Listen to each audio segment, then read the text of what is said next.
Hey guys, welcome to this course. Now the basic idea of the word parametric design might not be clear to all of you.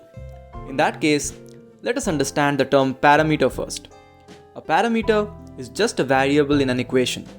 For example, if x equals to 2y, then x and y are my parameters or variables. That is, I can change the values of x and y to receive different outputs. If y is substituted by 2, then the value of x turns 4. If x is substituted by 6, then the value of y turns 3. Therefore, if I change x, then y will change accordingly and vice versa. So parametric design is like analytic geometry, except we make our own equations in the form of designs where our variables or parameters might be the number of panels on the building facade or the number of steps on a staircase.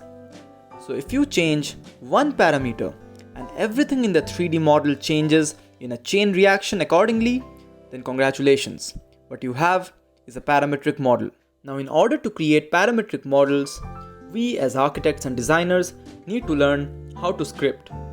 But in the next video, let's understand first that why do we as architects and designers need to learn to script.